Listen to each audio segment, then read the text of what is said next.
Hi, I am Jason, the creator of The Grey Rooms. We wanted to thank you for taking the time to listen to the very last preview episode we have before the launch of our first season. We also wanted to take a moment to thank those who have supported us.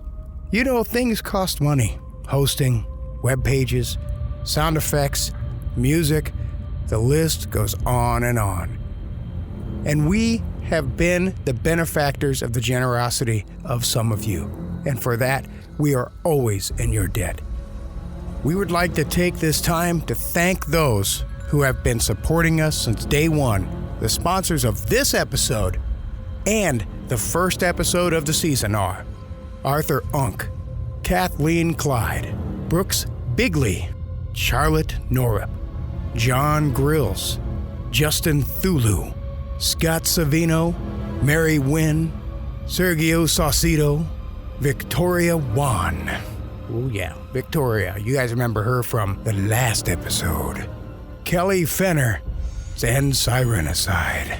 I'm pretty sure we would not be doing as well as we are without you. So again, thank you for your support. And please, if you would like to support the podcast, stop on over to patreon.com/The Grey Rooms and also give us a 5-star. That would be wonderful. Enjoy the episode.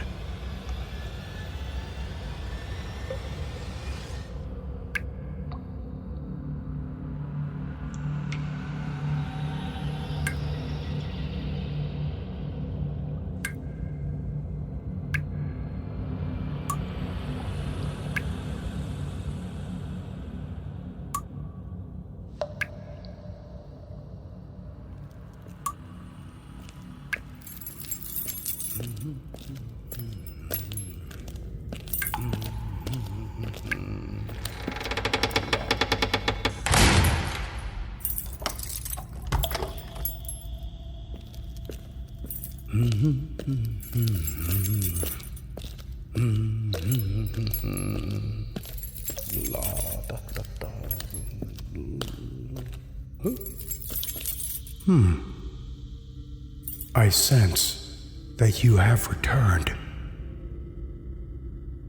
This will be the third and final time that you have interrupted. What was that? You. This is your doing. Yeah. None of these doors have such infernal... This. When I find out who's behind this.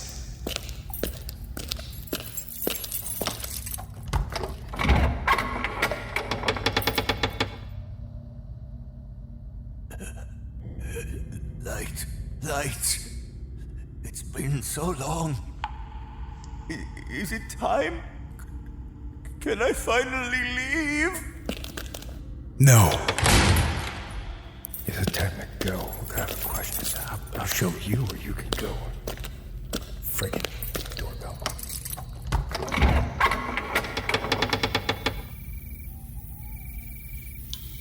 Trick or treat, smell my feet, give me some good to eat. What do you want? We kinda just told you, man. Come on. Cough up the candy. Yeah! You smell funny. I don't have candy. We do not have Halloween here. And why are you dressed like brightly colored horses? Shut up, dude. We're bronies. Yeah! Your house is ugly. This is getting out of control. If I give you children something, you will leave, yes? Yes! Fine. Let me see what I have.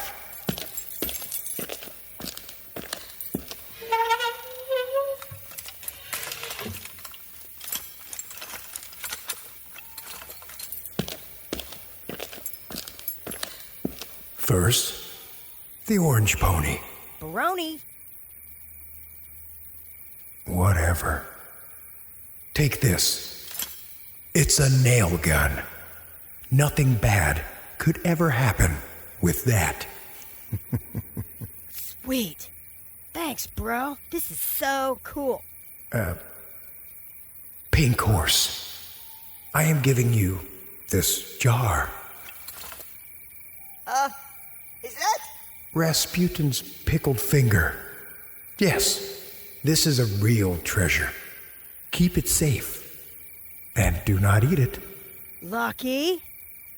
Trade you. Get bent. Creepy finger's mine. Yes, fight for my gifts. That would be more entertaining. Now for the last idiot. I give you this envelope.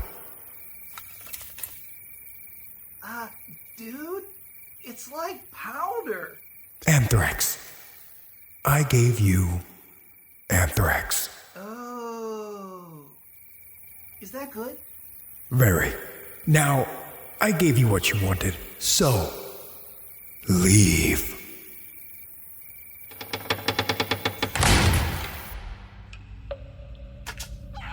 Nailed it. Now, as I was saying, you listeners have been bothering me for the third and final time. Do not think you can fool me. All of your names and corresponding rooms are written down in this very book.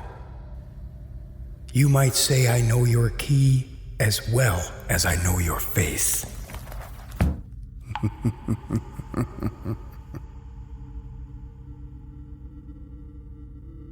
One final taste is all you get. The next time we meet, you will be mine.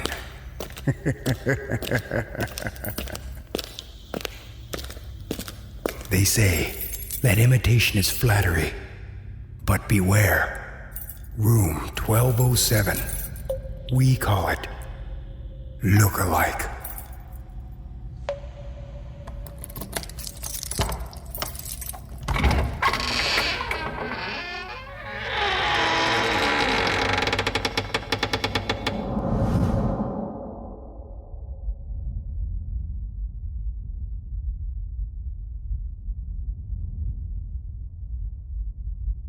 I was never any good at being myself. I'm not the acceptable type. But Yami Rin was a person I could share life with. As long as she never found out.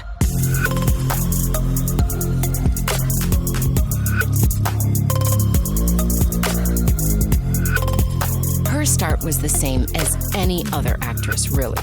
A couple TV crime shows here, an indie slasher film there, some failed pilots in between.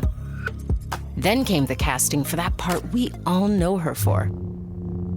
You know the one. A decade had passed since the last installment of the epic saga. A family bound for great adventure amidst the surrounding war in their galaxy far from ours. Astro Conflict Act 7, Rouse of Power, the biggest movie in cinema history. And as Tallulah, the coolest space pirate to wield a laser blade, Yami's face was everywhere, from billboards to bed sheets. Overnight, she was a star. And now, so was I. They say, be yourself. But Yami made it so easy to be her.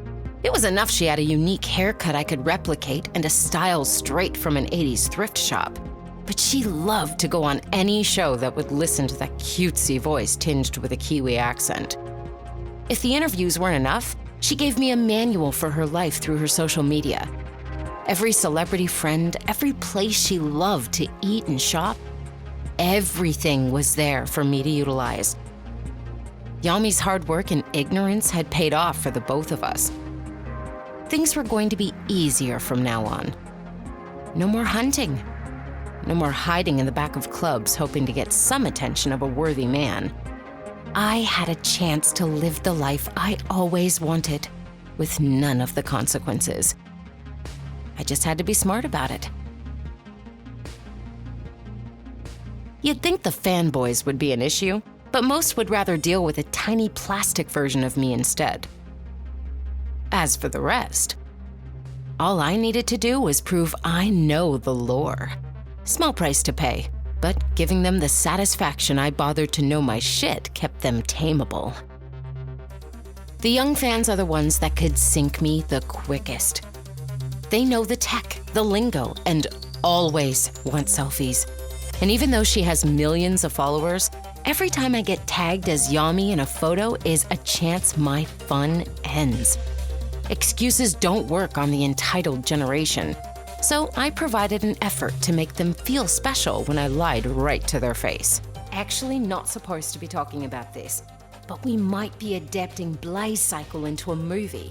If anyone knew I was in the area meeting with the director, they'd put 2 and 2 together. Then we'd have to leave before the press caught wind. They're so amazed I'm letting them into my world that by the time I suggest I be the one to take the selfie with a promise to post it later, they're pretty much my minions. Then I ditch them when I've had my fun and start somewhere new the next day. Where, you ask? Wherever Yami loves to go but isn't that day.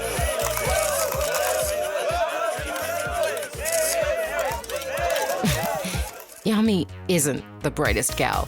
If I had half an inkling to kill her, I'd know what flavor of soda she was drinking when I did it thanks to her social media.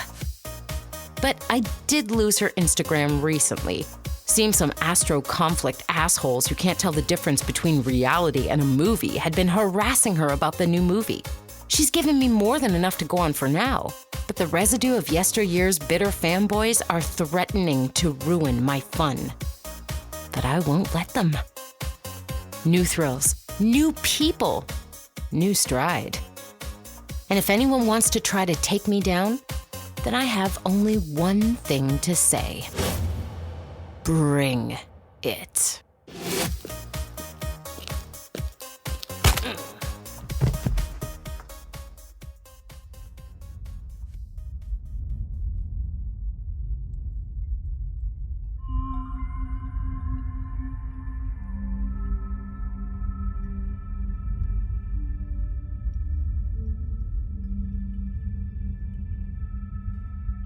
Okay.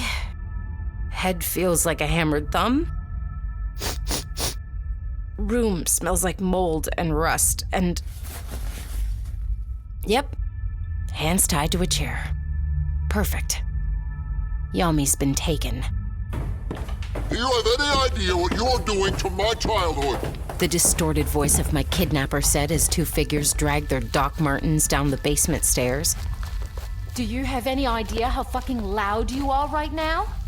Jeez, cut me some slack. Don't do it, Chad. His mastermind friend warned with a similar distortion. It's a trick. Chad pulled a chain to the ceiling light, allowing me to see both him and his dumb-ass friend wearing Astro Conflict helmets with voice changers. The harsh light directly in my face only pissed me off more. No, my little asshat.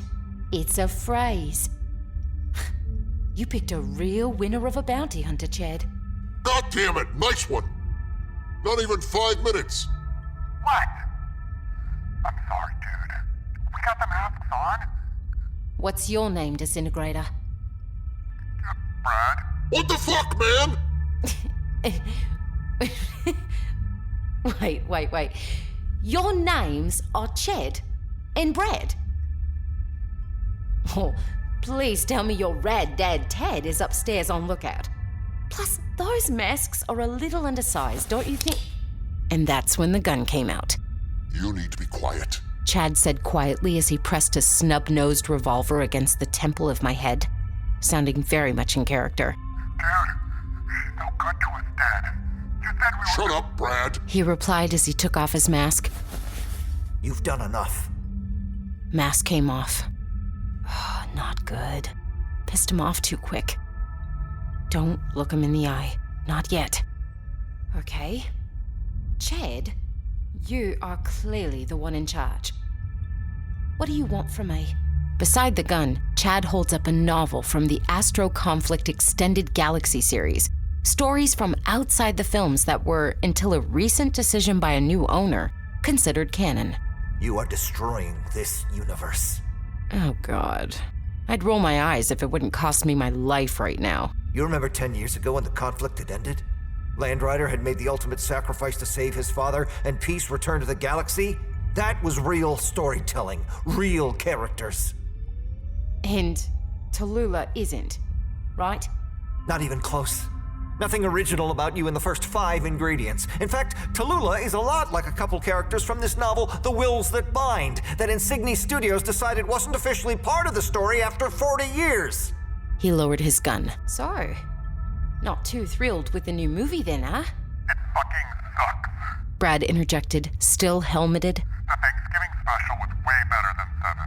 They should have used Locust's scripts like they agreed upon when you sold it. Ever since they took it Insignia. I couldn't take it anymore. Brad, gonna stop you there. You know damn well 7 is miles better than the Thanksgiving special. Stop it with the exaggeration. Second, they didn't take shit. He sold it for over $1 billion. $1 billion. It was his to sell, and he did. And if he cared as much about it as you claim he did, he could have easily said no until everything was the exact way he wanted it. Expanded universes and original scripts to boot. I could see their dumbfounded faces. Well, one of them, but I could imagine the other. Face it, Locust is terrible at negotiations and was mad he made another bad one. If you can call 8 zeros bad. Tough today. As far as the extended stuff, you see that book in your hand? Chad nods, but I give him little time to do so before I steamroll through, almost forgetting the accent. I'm gonna take a wild guess and say no one has come to take it from you. That the words are still very much in there. Guess that means you can still enjoy it, huh?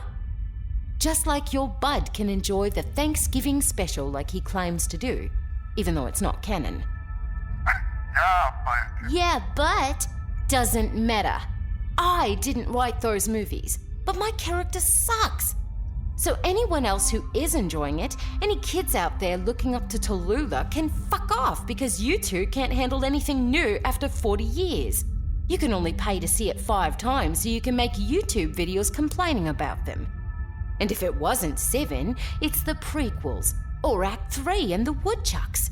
It never stops. You have a choice. It's like you ordered onion rings instead of fries, even though you claim to hate onions. Then you complain it's ruining your burger and shake because they took your fries. You forgot how to be kids, but you didn't bother growing up either.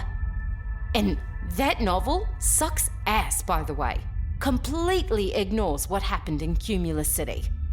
I knew my shit. I'm glad your dad has cancer. That was all Chad could reply with, telling me he was glad Yami's dad had stage 4 like many people did online. But Yami is the bad guy here. Hell-worthy even. Funny thing is, they're half right.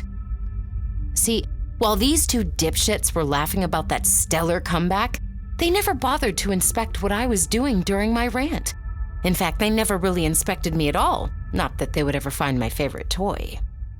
While the Astro conflict knowledge was useful, sleight of hand was better. And slipping out the thin blade from my watch band to cut myself free right in front of them was foreplay.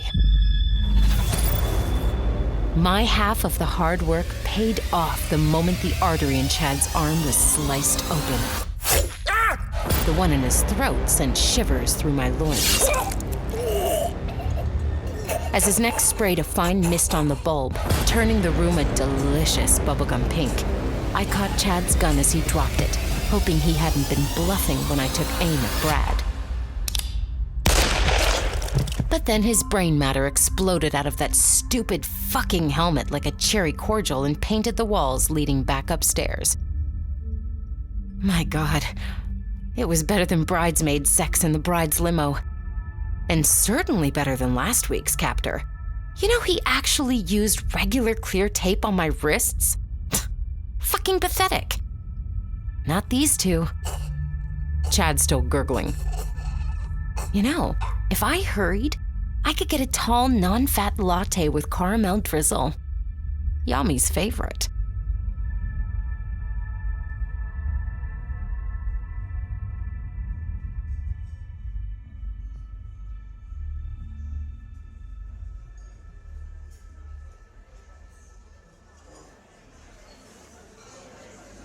I could see the news about Yami's death threats and hostage demands on a nearby laptop that, surprisingly, didn't have a novel being written on it.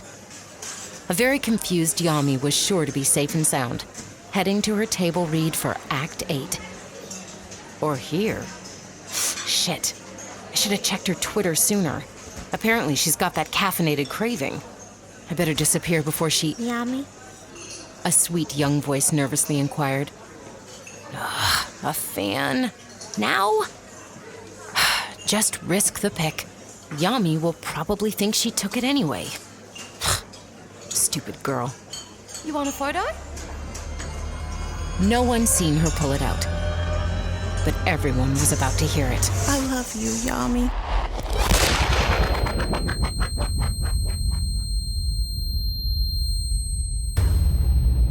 Like that. I was gonna die. The teenage girl looked genuinely sorry she had shot me. Tears in her eyes and everything. It was that face that a puppy makes when they eat your steak off your plate. Couldn't help it. They still loved you. But the puppy never shot itself in the head afterwards. Not even in California. Florida, maybe.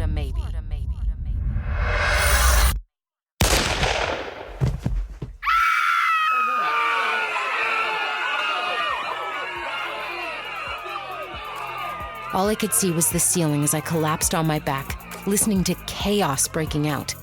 If the internet thought anyone deserved to die, Yami was near the top of that list at the moment.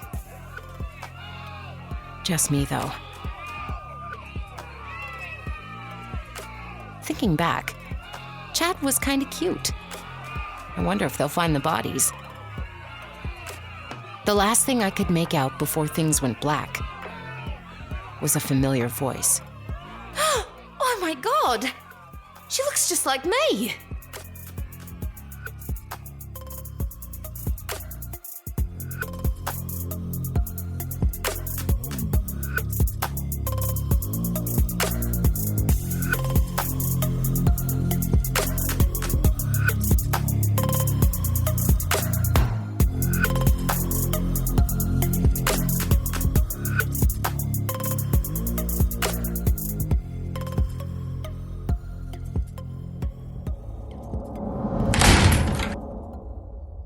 Lookalike. Written by Bo Chappell. His Twitter feed is at Infrafan. INFRAFAN. The following are the wonderful voice talent who brought this story to life. Holly Lindin played Yami. You can contact Holly on her Twitter at Holly Lindin, LINDIN. And of course, what great story could we have without Graham Rowat? Graham played Chad. You can also hit his Twitter up at GrahamNY. Again, from New York. I always had to point that out, Graham. Sorry. Gabe Templin. He did a wonderful job as Brad. You can reach out to him on his Twitter feed at Gabe Templin, TEMPLIN. And of course, the man with the plan, Mr. Brian Black. He played one of those little bratty kids at the beginning, and he, I don't know, just helps me keep my sanity in check. You can always give Brian a virtual high five at his Twitter handle, at Darth Chair. I always found that one really humorous. The little girl was played by Christina Wilson.